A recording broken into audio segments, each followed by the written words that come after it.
Far Cry 6, is it really worth it in 2024? Let me tell you, buddy, it's a bit of a mixed bag. It's really going to depend on what you're looking for, you know? It's not like it's some kind of masterpiece, that's for sure. But hey, if you're just itching for something to pass the time, it might just do the trick for you. Let's talk about what I think is the best part of the game, and that's definitely its visuals, man. Seriously, this game looks stunning. The way they've crafted the reflections, the beaches, it's like you're really there, soaking it all in. And if you're playing on a console, hitting those sweet 60 FPS, it really amps up the experience, you know? Plus, the weapon system ain't half bad. Sure, snipers could use some work, but the rest of the arsenal? Pretty solid. It's got that classic Far Cry vibe that we all dig. Now, as for the story, it's nothing to write home about, but it'll keep you entertained, at least for a while. Anton Castillo makes for an alright villain, though I wouldn't say he's the top dog in the Far Cry villain lineup. And remember the hunting system from the old games? Yeah, they axed that in Far Cry 6. Kinda sucks if you were into that sort of thing, you know?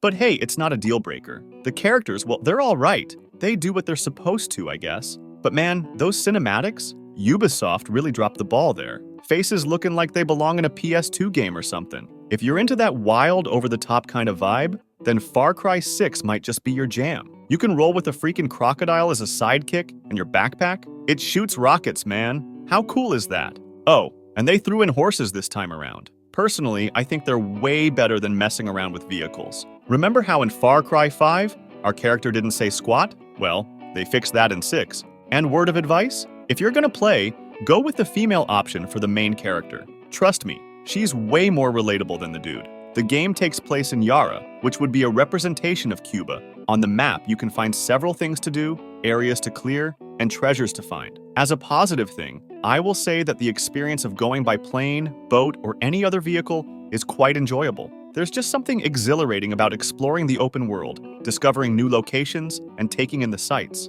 It adds a sense of adventure to the gameplay that keeps you hooked, or at least that was my case. If I compare it with Far Cry 5, I would say that this game is a little better, but that depends on taste. Obviously, in Far Cry 5, they gave us a playable character who does not say any words, with the excuse that you would be the one who role-plays the character. However, that same thing caused the dialogues with the characters to be super empty and soulless. In this game, I don't think it's a big deal, but the interactions do feel more normal. It's not like a lifeless NPC was talking to the character. It adds a layer of depth to the storytelling that was missing in the previous installment. In any case, you may like it more or less, but I think it is progress. The music doesn't seem like a big deal to me, and the story scenes are quite regular.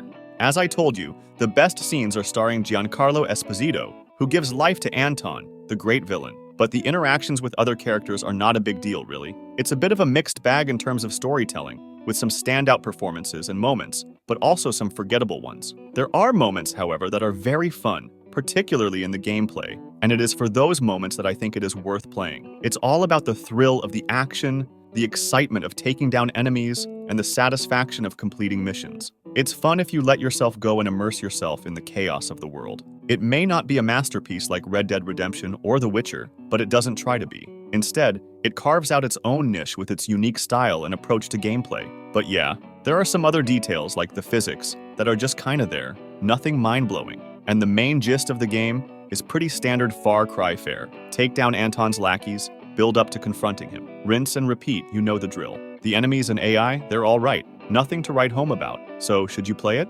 Well, like I said, if you're looking to kill some time and you're fresh out of other games, then why not, right? But if you've got a backlog a mile long, it probably won't make much of a difference. Anyway, hope this rundown helps you out. If you dug the vid, smash that like button and hit subscribe for more. Until the next video!